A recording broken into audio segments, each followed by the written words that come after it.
Hey everyone, it's good to be back with you. I hope you all had a Merry Christmas, and I hope you didn't eat and drink too much, and hope you're feeling pretty good. Hopefully some of you got a little time off and you're enjoying a little R&R. So because it is Christmas time, I thought in the spirit of giving, I would do something a little bit different today than I have been doing in my past videos. Mainly, I wanted to reach out to the other side and try to have some empathy for what they're feeling. Because while we Trump supporters are extremely happy with how things turned out in November, our adversaries on the other side are not feeling very well. And I can understand that. So today, in the spirit of Christmas and in the spirit of giving, I want to offer something to those Bernie bros, those true progressives, those Young Turks fans, and all those on the left. I want to offer you a little something so that hopefully you can be like Trump and all his supporters, big winners, instead of big losers. Now, I have a soft spot in my heart for the Bernie Sanders supporters because I watched that primary pretty closely. And you have to admit, folks, they had a pretty tough 18 months. And we've been pretty hard on them. I know I have. And a lot of it they've earned. But in the spirit of Christmas, I think it's time maybe to reflect a little bit and see if there's something we can't do to try to help these folks out a little bit. I think in general, they're well intended. They're just, I think, misguided and maybe a bit misinformed. So today, I just want to do something nice. So let me first start by just kind of reliving the past 18 months a little bit for those progressives and Bernie supporters.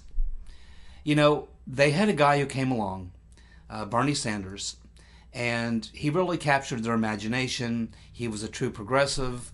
I think he's a socialist, but you can label him however you wish.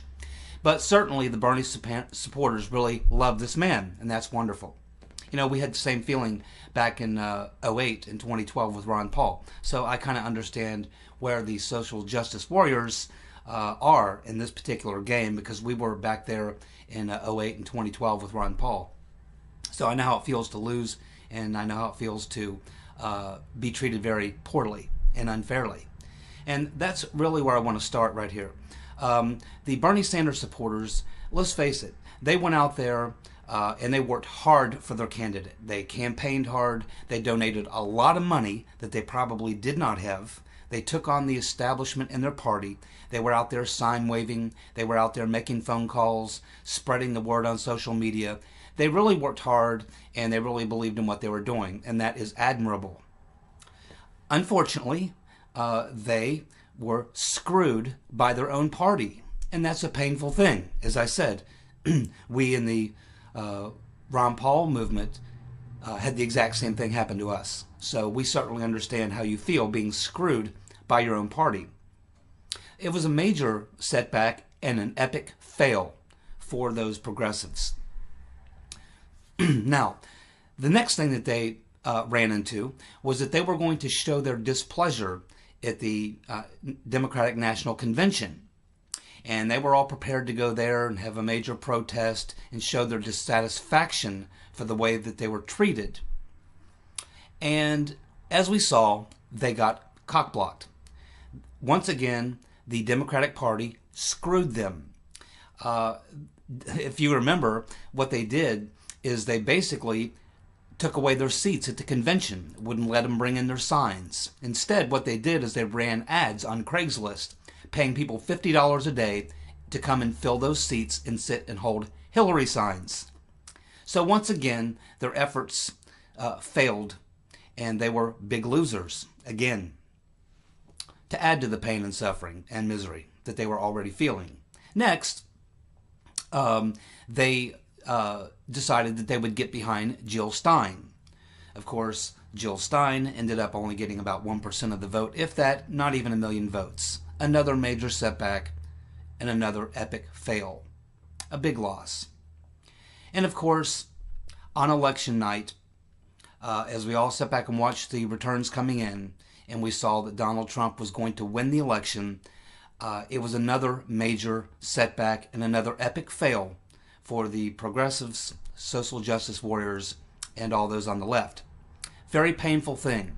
One fail after another, one big loss after another. And so that's why I'm reaching out to these people now, because I know that they're hurting pretty badly.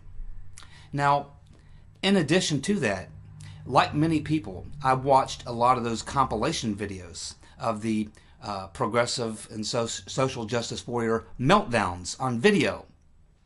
Many of them were completely shattered, and even some even talking about offing themselves because they just couldn't stand the idea of living in an America with a Donald Trump as president. And that's really the point of this video.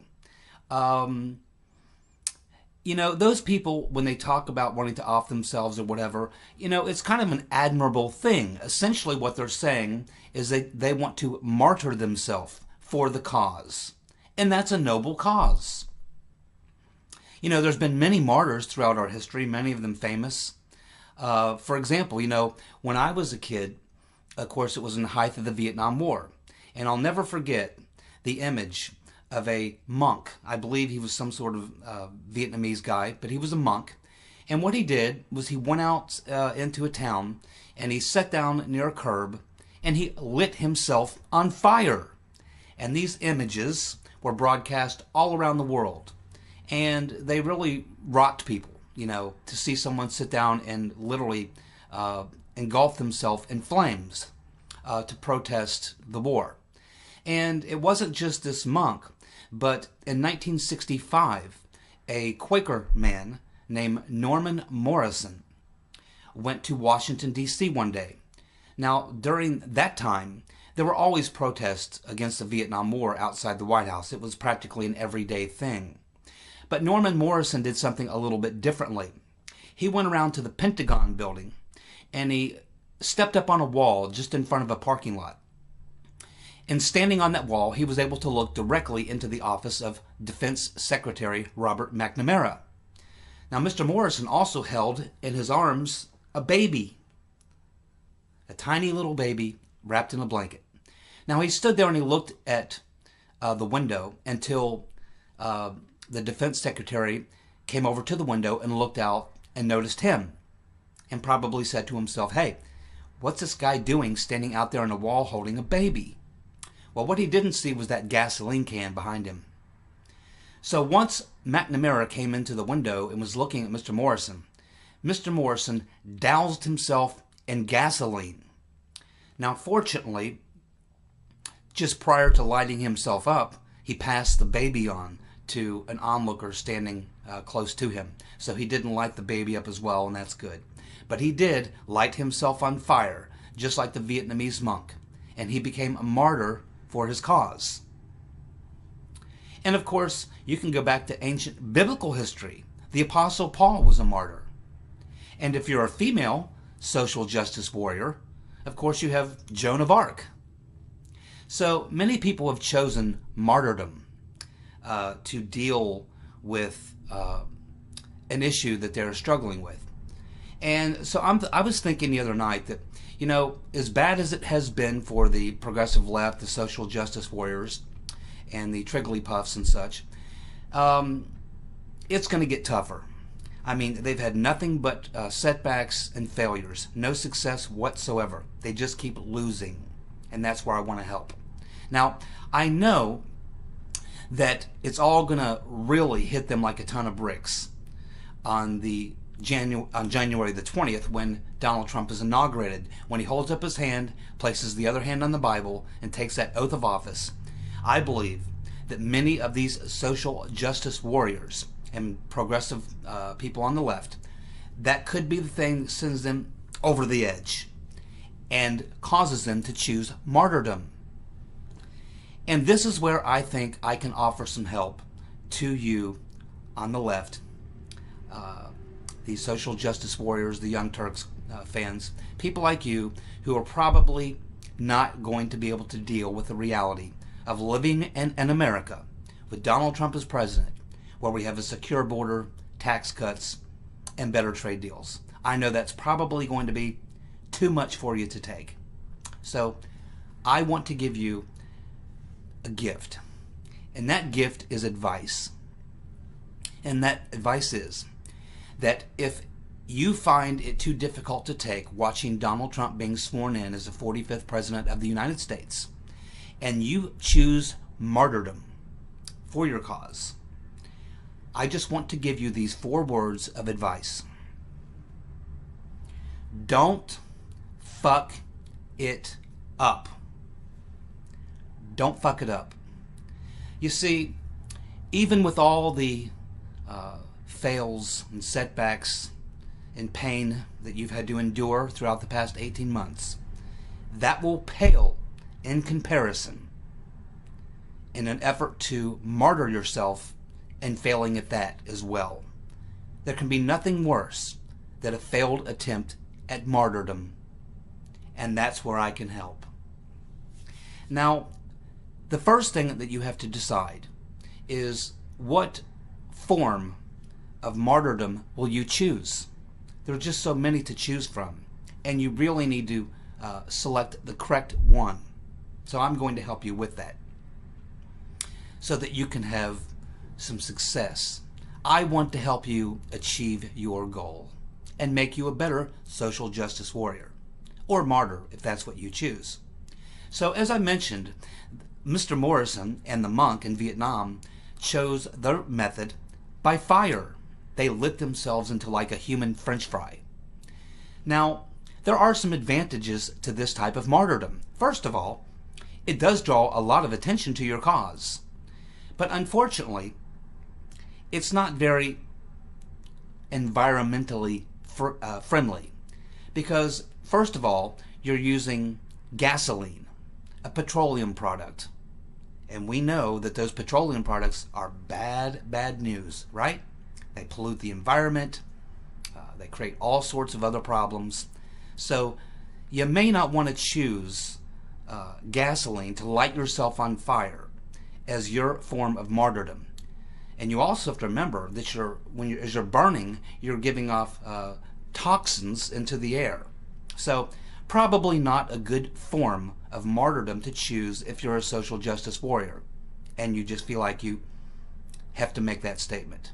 So you may not want to choose fire. So what other choices have you got? Well, here's one.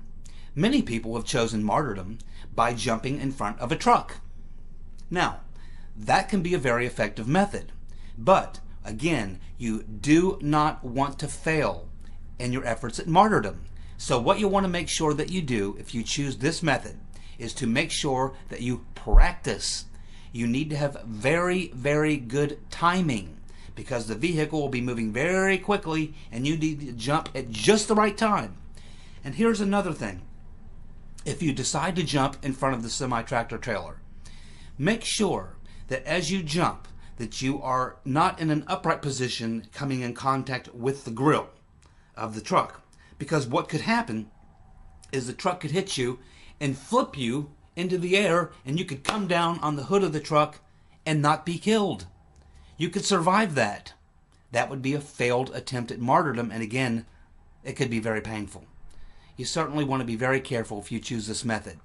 I think if you want to choose this method, that what you should do is that, number one, practice your timing, and number two, just before you jump, you actually want to dive. You want to dive under the wheels of the truck. Now, a semi-tractor trailer has 18 wheels. You're going to be jumping in front of one side of those wheels, which means you have 9 wheels that could potentially roll over you and help you achieve success in martyrdom. So, if you do decide this method, make sure that you dive right at the wheels of the vehicle. So your chances will be much greater that you'll succeed and you won't have to worry about being flipped up in the air and possibly failing at your attempt at martyrdom. So a truck is an option. Let's see. Yes, some people do choose poison. Now you could use some cyanide, you could use you could drink some battery acid. There's various poisons that you could use. But you have to be very, very careful. Again, there is the possibility for failure here. If you're going to choose this method of martyrdom, make sure that you are alone, of course, and make sure that you take enough to get the job done. One thing that you have to be concerned about is that possibly your body will reject the poison and you will vomit and you'll end up surviving. Maybe someone will come along and find you later, and there will still be time to rush you to the hospital and prevent you from achieving your goal, which is, of course, martyrdom. So be very careful with the poison method. Make sure you use a good poison. Make sure you take plenty of it. Make sure you're alone. Take the phone off the hook. Lock the doors. And do everything you can to ensure yourself possible success at martyrdom at this particular form. Poison. Now, here's another one that's very, very popular, which can also have some drawbacks. You could choose the carbon monoxide poisoning. This is usually done by pulling your car into a garage, hooking up a hose to the tailpipe, and then putting that hose in your mouth, and then sucking on the hose. So, if you're going to choose this method, it's very important you do a couple things. First of all, make sure that you bring along some duct tape, because it's very possible that as you're starting to get the fumes and you're starting to get lightheaded, you could spit the hose out of your mouth. Or, if you don't have enough gas in your car could run out of gas before you get the job done. You could fail in this method. So, what you want to do is make sure you have plenty of fuel in your tank. Make sure that that garage door is closed and that there's no open windows or anywhere where the fumes can escape. Make sure that you duct tape that hose to your mouth very well so it doesn't slip out of your mouth. And then, of course, be very quiet if you can. Don't make any excessive noise if you live in an area where neighbors are close, because they may suspect something. They may hear the car running in the garage, and they may, intrude on your plan and cause you to fail. And then you would, again, become a big loser. And again, you do not want to fail at martyrdom. It's very embarrassing. Now, another method, which has been chosen by many people, is to jump off a building. There's a lot of advantages to this type of martyrdom because, quite honestly, it makes a really big scene. So you will certainly draw a lot of attention to yourself and to your cause. But I must urge you that if you're going to choose this form of martyrdom, make sure that you choose a building that is at least 9 stories. Many people have tried to off themselves by jumping off a building. But some people only jump from 6, 7, 8 floors. Many people have survived these types of falls from 6, 7, 8 floors. So make sure that you choose at least 9 floors high, preferably higher, to ensure your success. And again, that's my ultimate goal in this video, is to help ensure your success so that you too, like Donald Trump and his supporters, can be a big winner and you can stop losing. It's so painful. Now, if you're going to choose this method, make sure that you get at least 9 floors. And I suggest a swan dive. The arms outstretched, the chest out, the head up, a nice bow into your back, leap off the building, because it's possible with all the cell phones and camera phones and things that we have today that it will be captured on video, which of course would be a big plus for you. So you want to make sure that your technique and form are very, very good because millions of people could be watching. So you may want to go on down to your local pool and practice on the low board, maybe the 3-foot board. Just practice your swan dive. And hopefully you'll be in very good form. And when you hit that pavement and splatter all over the pavement, you will have made a fantastic mark, and you will have been very, very successful. This is a very positive method, draws lots of attention. It's almost a surefire as long as you get enough floors up to get the job done. So I actually like this method, and it's the one that I would choose for you if it were my choice.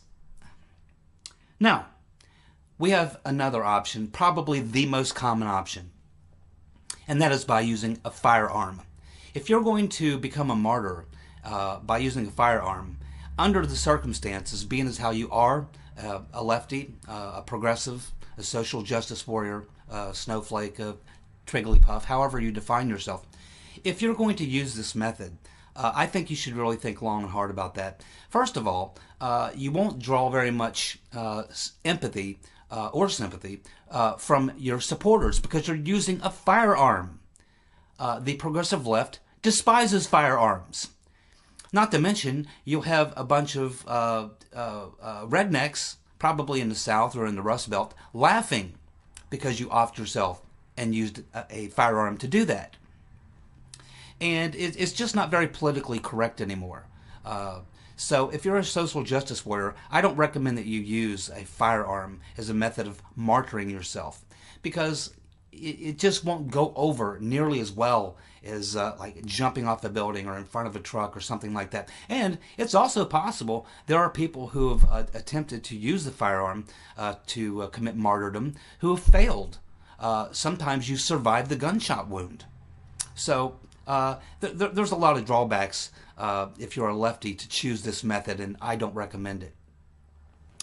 But whichever one of these methods that you choose, if you choose this action, and again, I believe on the night that Donald Trump takes the oath of office, it's going to be just a little bit too much to bear for many of you. It's going to be the thing that just pushes you over the edge. And so I just want to make sure with this Christmas message that I give you some advice to help you achieve your goals and win for a change. I know you're so tired of losing. So just remember those 4 magic words I gave you. Don't fuck it up. You see, as I said, with all the failure and all the setback that you've had to endure for the past 18 months, it will pale in comparison to a failed attempt at martyrdom. It could be very embarrassing, not to mention the fact that if you do not succeed, it's a crime to commit martyrdom. And therefore, you could be held criminally liable. Not to mention, your Obamacare may not cover your injuries because you did this on purpose. So you have to be very careful. You could end up with a lot of medical bills and a lot of other things. Not to mention just the overall embarrassment of having failed again and having become a big loser again. So, to my friends out there who are on the true progressive left, social justice warriors, Young Turk fans, Trigglypuffs, snowflakes, whatever you may be, if you find this having President Trump and having secure borders and having low taxes, if all these things are just too much for you to handle and you do choose martyrdom, I wish you Godspeed and the greatest in success. I hope I've been able to help you with this process that you're going to be possibly experiencing. And so I also want to speak to those out there who are watching this video who are not on the left. But maybe if you know someone who is on the left, who's right there on the edge of losing it, of possibly choosing martyrdom, I suggest that you share this video with them on all your social media. And of course, if you like the video, you can always give me a thumbs up, subscribe to my channel, and we can all enjoy this together. So for those of us who are going to be looking forward to Donald Trump's inauguration, congratulations to us all. We're all very happy. But for those on the other side, if it's too much for you to handle and you do choose martyrdom, just remember those 4 magic words. Don't fuck it up. I wish you all the best, Godspeed, and success. And Merry Christmas.